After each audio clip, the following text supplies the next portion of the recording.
Hi friends, it's Max.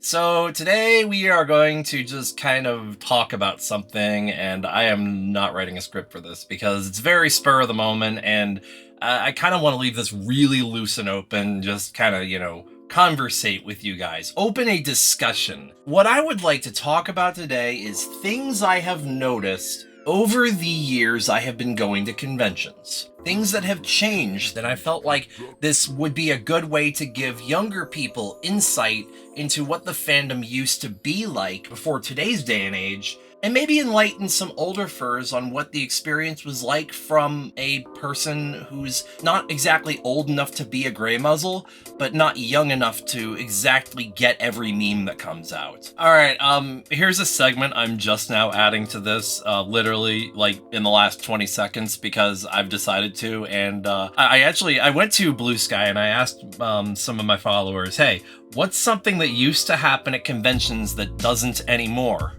And I got this response, and I'm like, yeah. So in front of me, I have a list of things that I want to talk about that have changed over the last 13 or 14 years in the time that I've been going to conventions. So two really quick notes. First of all, my sample size is limited to Eastern US. So a lot of this I'm judging based on my interactions with friends and the experiences shared by those of my friends. Another thing I want to add, and this is a little bit of a heavier subject to tackle, Cy Sable, somebody I didn't know personally, but has had a profound impact on the fandom and furry conventions, and somebody I owe a lot to in that regard, just because of how I've experienced my entirety of my adulthood at this point, has unfortunately passed away. I'm going to actually link in the description a link to his GoFundMe to help the family with the medical bills that have resulted. So there will be a link in the description to that. And I strongly encourage you guys to help out if you can. But yeah, I couldn't find it in good and honest faith to not mention this, even though this video was being done independent of that. I could not do a video about this without at least acknowledging this and linking to his GoFundMe, because if not for him, this video probably wouldn't be getting made, because we wouldn't talk about furry conventions in this context. With that said, this is just meant to be taken with a grain of salt. Like I said, my sample size is pretty limited, so we're just gonna take a very casual stroll down memory lane here. I'm so slithery and sneaky because I'm a snake. Suits and cosplays over the years have become a lot more elaborate at conventions. You'll see a lot more experimentation and wild ideas and crazy things. And the thing is, electronic components on fursuits, like you see those face recognition proto-suits, the ones that have the custom eyes where the eyes follow you and stuff, those were almost non-existent back in the day. I actually want to shout out Mountain Blue Fox here, because Mountain Blue Fox is somebody who has an electronically controlled mouth on his fursuit, and so like it can actually snarl and stuff. Montana Blue Fox is somebody I met at my second convention, MFF 2011. This kind of stuff was unheard of back then. You didn't see cool gadgets like this on suits, cool electronic items. It was very rare to see that, and it was almost always made by the person wearing the suit or somebody close to that person, because large-scale makers, if they did it, they were a niche maker at the time. I'm being booked for accessory to shoplifting. Speaking of fursuits, there are a lot of items that have become modern necessities for fursuiting, or just convention going in general, that were not always available in the dealer's den. Fursuit-specific balaclavas? Those were pretty uncommon to find in the dealer's den until about 2013. Fursuit spray? That didn't start becoming a thing that was readily available until about 2012. Wetsuit fans, fans in general, fans have become a large commodity in the fandom that has become invaluable to endurance. You guys know those little green machine vacuums, like the soap vacuums that you're really good for cleaning suits? Yeah, those didn't really become a must until, I want to say 2016. They just weren't really talked about in the context of fursuiting. Now, how we washed our suits back then, you could ask 100 people and get 200 different answers. There were some methods that were, better than others. For example, I machine washed my suit, but I did it on cold. Then after a big whoopsie doodle with accidentally hooking up the wrong water lines to the hot and cold, I never did that again. Fursuit parades are slowly being phased out due to fire code concerns, among some other issues, but mostly it's just being replaced with things like scheduled social gatherings where people can go in and mingle and meet people. These little gatherings like this, fursuit or not, have kind of taken over, in a sense, what the fursuit parade represented. The only downside I can see to this really is the fursuit parade really was and is a staple event, especially for outside observers. MFF back in 2000, at least the first few years I went, had something called the Con Suite. The Con Suite was in the second ballroom, and they had free food in there. Not kidding, they tried to have breakfast, lunch, and dinner. Yeah, it was limited to very small supplies of things, and the year after, I think it was 2010, 2011, they did this, and they started having to do, a little less and less over time until it kind of just became a whole snack bar type thing with packaged products, obviously because you had to have, food certifications to serve hot food and stuff like that. At Anthrocon, this was known as the Zoo. Maybe I'm stupid, somebody just told me the Zoo is still around, but in 2012, 2013, the first 2 years I went to Anthrocon, the Zoo was in the ballroom up the second escalator on the third floor of the Westin. I do not know if there's something that has replaced that I missed, or if I had gone into that room and just didn't know what it was called. This is something that is being phased out, or at least is less common than it used to be. Social areas designated as such. Okay, here's something I vividly remember. For the first, I'd say 3 or 4 years that I went to conventions, breaking the magic was a big taboo. It started becoming less and less enforced, I'd say around 2015. But it was still one of those things where it's yeah, if you can avoid it, do so. But if I have to, I have to. Usually I wait till I'm at the very least on the elevator heading back up to my room before I take my head off. Back in 2010, 2011, at my first 2 conventions, it was quite a big no-no to take your head off in general public, and it was extremely poor etiquette to bring any kind of camera or photo-taking device into the headless lounge. Nowadays, you have phones that have cameras on them that are functional 24 hours a day, 7 days a week. People, let me be frank, my first convention, I got scolded for bringing my camera into the fursuit lounge. I mean, to be fair, yeah, I did go in there and take actual photos, so. Are you coming to the tree? By the way, speaking of headless lounge, whatever the hell happened to head trees? You guys remember head trees? Those PVC air things that could hold 20 fursuit heads? Was that a COVID thing? Are we gotten rid of those because it was hard to sanitize them all, or are they just phased out just because? Can somebody explain this one to me? Because I've been racking my head over this for years. I was calling this a Jeopardy category for years. I'll take things only said at a furry convention for 200, Alex. What is there's no room on the head tree? The toxic gossip train. And I guess we're gonna go ahead and take a jump to a different category here. More secure space with more scrutiny over who can be staff and who can attend. I'm gonna be real, there was a time when some unsavory people were allowed to be staff at many different events because they were trusted to do a good job as staff, but may not have been the most, appetizing people. You catch where I'm going here with this one? Not just that, but there's a lot of these people who were allowed to be staff back in the day have kind of come full circle and aren't allowed to attend conventions anymore in general because of being, a public nuisance. It was something that I think a lot of us were thinking kind of quietly, is this okay? Is this okay?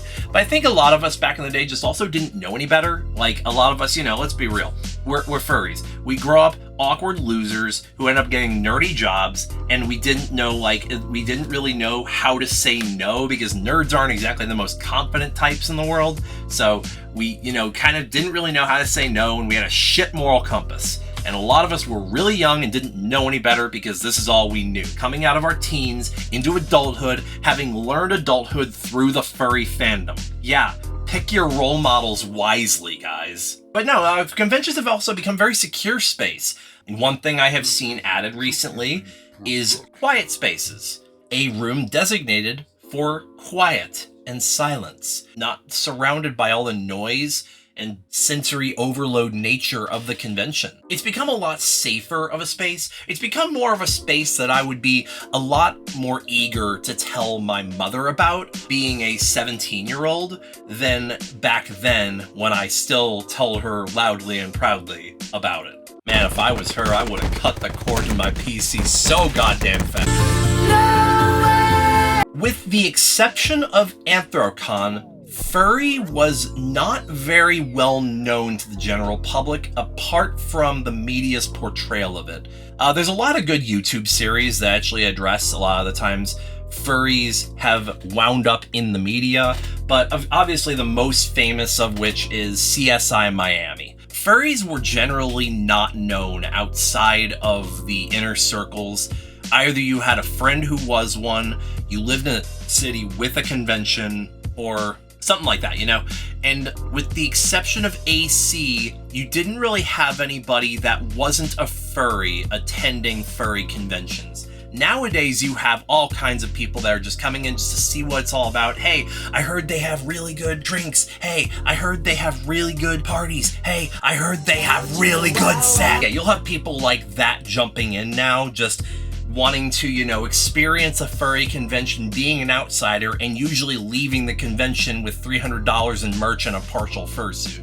But it wasn't that way as much back in the day. I recall running into a few people in some of my early conventions asking me questions about it, specifically at AC. It was always AC, because AC was very open to the public. AC was very outside facing, where the entire community of Pittsburgh would come in and get involved with the furry scene. See you next year! Conventions used to be a regional event you would have to travel to get to, and were a lot less localized to your direct community. This is also because the sheer number of furries was far less as well, and a lot of us, you know, had to travel a bit of a distance to see each other. It wasn't until about 2012 to 2015 when the convention boom started happening. I have anxiety. Another thing about the early conventions, and this was actually not a positive thing, it was a lot easier to get lonely or feel left out at these events. And this was partially due to lack of access to smartphones and primitive social media. So you couldn't just at the touch of a button say, hey, who's down to hang? Hey, who's partying? Hey, what's up? This was a very common thing for, if you were socially awkward like me, just going to a convention and feeling a little out of place. It was extremely easy to feel like you're alone in a crowded room at a convention like that if you're not, like, you know, super outwardly social or able to make deep connections as easily. Obviously, there were less smartphones, so people weren't always browsing Twitter or taking pictures to post online. Usually the photos would not end up going up until people could get back to their laptop at home or their computer at home to post them up online. And it's gone. Yes, con hotel booking has always been bad. Yes, the lottery system is rough and it's not perfect, but guys, there's a reason we switched to the lottery system. I remember sitting at my PC. I forget what day it was, but it was the day Anthrocon 2013 hotel booking opened. I was sitting on that page for 7 minutes, hitting refresh every few seconds until 2 p.m. came around and you had to enter your information as fast as possible because it was first come, first serve. And this was before they had a limit for the amount of rooms you could purchase. So people were purchasing several rooms in order to scalp the price. This was not everywhere, but it was a problem in the fandom for sure. I remember how stressful that was. A lot of people just got unresponsive pages or their internet went out, or say you have an appointment at 2 o'clock. It wasn't fair to people who couldn't get that time allotted to be able to reserve the room. And then now you're without a room and hey, you don't know anybody else is going? Well, guess you're not going then. There's a reason the lottery system has been put in, and yes, the hotel system has always been bad. I don't know why they brought it back for AntherCon this year. That was really weird. Whatever happened to? Hey, y'all remember fur piles? Okay, so fur piles is one of those things that actually became a thing within the fandom, ironically. So this was brought up through, I think it originated in CSI Miami, and they basically made it out to be one giant orgy. So the furries just decided to run with this and started having fur piles at conventions, except, you know, platonic. Almost always. It just became this thing where a bunch of fursuiters would pile up on a random place on the floor and just kind of, you know, just all cuddle up with each other, almost like, you know, sleeping in a really small bed. And you're like just cuddled up with each other, just random strangers cuddling up against you. Now that I say that out loud, I can kind of see why those became extinct. Finally, this is going to be the most obscure thing I have here, but I saved it for last for that reason. There was that one really short and really weird era between 2012 and 2015 where GoPro chest mounts were extremely common. Yeah, that's all I have to say about that. It was just this really weird era, kind of like I discussed in the last video, the era of bloom in video games. It was just that really weird trend that caught on in video games to make games that looked pretty good look like absolute shit. So you had people with primitive or early GoPro chest mounts, which were really noisy and also had videos that looked like shit. So not much difference, honestly. And with that said, I'm gonna pass this along to you guys. What are some things that you've seen at conventions in the past that you don't see anymore? How long have you been going to conventions? What's been your favorite and least favorite con so far? My favorite's been BLFC 2017. My least favorite was FWA 2015. I'm gonna go ahead and leave it to you guys on that. Answer in the comments below. Please, please, please like, comment, share, and subscribe. I cannot tell you how important that is for this channel to grow, guys. My Patreon is in the description below as well. You can become a $1, $5, $10, or $25 patron. 25 essentially gets you a say in what episode I might do next. And any of the patron levels will get you access to vote in polls to also have a say in what I talk about next. You can also see episodes 2 days early of the video going on YouTube on my Patreon if you become a patron. But of course, I don't expect everybody watching this to go to my Patreon and be able to afford that right now. I get it. So if you could just feel free to comment, like, share, and subscribe, that would be more than enough. And thank you guys for hanging out for this video. I hope y'all enjoyed. And once again, bye-bye!